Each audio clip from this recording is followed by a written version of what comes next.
Hello, welcome to Take 10 on Tuesdays with the Tennessee Tribune.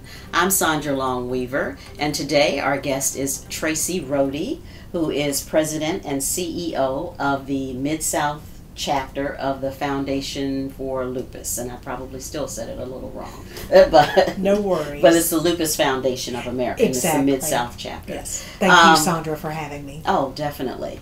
Lupus is a disease I think that is little talked about in the African American community, especially.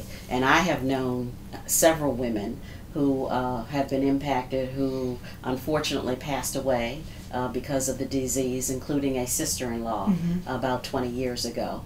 But I wanted to ask you, tell us a little bit, first of all, what is lupus?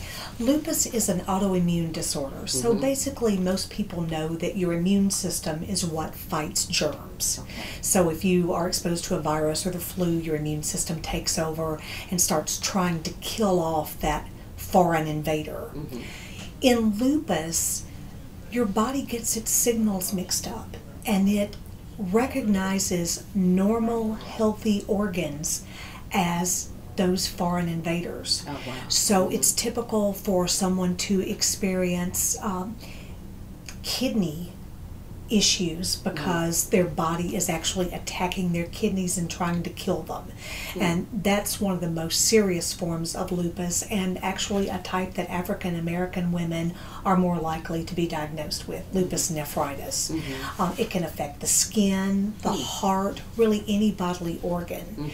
And some women find that fatigue is the predominant symptom that leads them to seek medical care, but once the physician begins investigating all the symptoms and doing blood work, they have a number more of other issues that we all tend to just sweep under the carpet. Oh, my joints ache. Well, I'm doing too much. Right. So it's a disease that's known as the great imitator because the symptoms can mimic so many other diseases. And therefore, it's difficult to diagnose, It is it not? Very difficult to diagnose. So when a person goes to the physician with symptoms of lupus, the doctor generally takes a medical history, tries to have an understanding of the person's family history to see if anyone else has been diagnosed with lupus in the immediate family.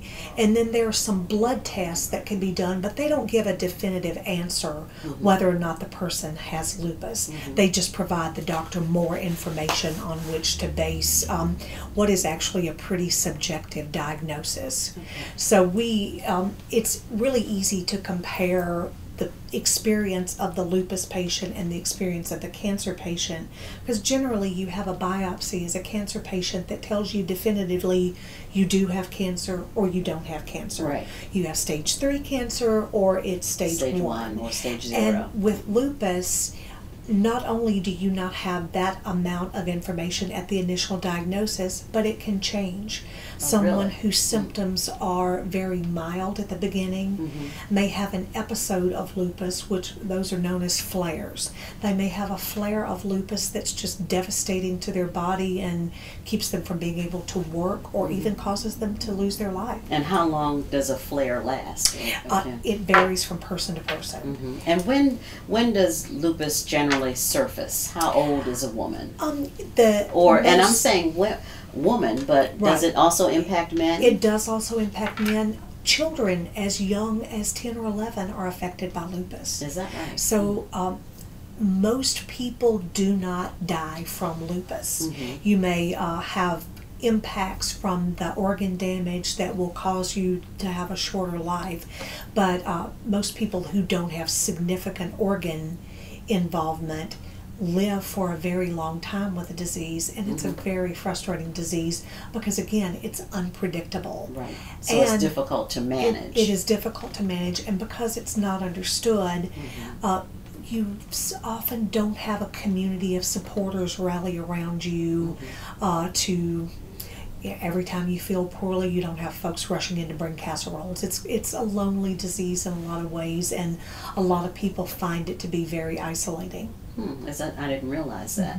And now at the beginning we said it impacts a lot of African American women, and I'm trying to remember the statistics. I know primarily women. 9 out of 10 lupus patients are women. And how many African American women? About 2/3 of those diagnosed Really? with lupus are African American women. There's also a higher diagnosis rate in the Hispanic community. It ends up being about 1 in every 250. I don't want to use that statistics. If you can, I'm not sure what that. Okay. I don't want to use that, but Okay. It is typically diagnosed earlier in African American women, or has an earlier onset, and tends to affect them more severely.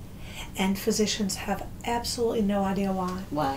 Research has not reached the point with lupus so that we actually know enough to create multiple cures. There's one medication that's been introduced in the past 50 years to treat lupus, but In the it's past not 50 years. 50. Yes, and it's Okay. not a cure. One of the challenges with that is when drugs are introduced into the clinical trial process to prepare them and study them so that we can make sure they're safe and understand what dosage to use. The very core of scientific method is to have a group of people as similar as possible on which to conduct that study. Right. So with lupus patients having such a variety of symptoms and a variety of different ways that the disease presents and the way it changes over time, and one flare may keep you out of work for a day or two, the Right. next one may land you in the hospital for months, it's impossible to achieve that sameness that you need. Oh, wow. And Okay. that's one thing that our organization has been doing to draw attention to that issue on a national level. We actually participated in an advocacy day, and several of us from our chapter traveled to DC to talk with our congressional representatives about a piece of legislation called the 21st Century Cures Act, which actually has passed the House, and companion legislation is being offered in the Senate. The report that's based on was authored by Senator Lamar Alexander. Oh, is that right? So we're in a good Great. position in Tennessee. We have 4 of our 9 representatives are actually members of the Congressional Lupus Caucus. Oh, wow. But I didn't realize there was a Congressional Lupus Caucus. There is. Okay. And the point of that type of advocacy is to bring awareness to the fact that the cookie cutter regulations that the FDA has adopted for the drug approval process really don't work in lupus drug development. So that's specifically mentioned in the 21st Century Cures and the Senate companion legislation, that both rheumatoid arthritis, which is a similar disease to lupus, and lupus will require some different types of investigation by the FDA so that we can get some more drugs to market. Okay. And so Senator Alexander is the advocate for this, so should people be calling and writing his office and pushing it? Or right now the legislation is still being drafted. The best way to keep informed about that is to connect with us at lupusmidsouth.org. We will be providing information about that, and actually are planning an event in December that will help our lupus advocates in our community understand how best to approach their representatives and senators, not only on the national level for big sweeping policy changes that are going to help us get better drugs to patients more quickly, but also on a state level where we're looking at things like access to insurance and creating different types of initiatives at the state level to benefit lupus patients. Great. Well, before we get to December, let us talk about September. And Very September 13th, there is an event that anyone can join. Tell us a little bit about that. Thank you. On September 13th, which is a Sunday afternoon, we'll be having our 17th annual Walk to End Lupus Now. Okay. It's going to be in Centennial Park, which is beautiful, as we all know, and happily all the fences have come down from the construction. So great. We're excited. For many people, that'll be their first glimpse of some of the new features of the park. So we're very excited about that. We expect about 1,000 people to attend. Wonderful. Obviously, it's a very important fundraising effort for us. We do not charge an entry fee because we want it to be accessible to everyone, but there are ways that people can sign up at lupusmidsouth.org and then do fundraising, so they can actually win some pretty cool prizes. Oh, really? Okay. Yes, as they raise money.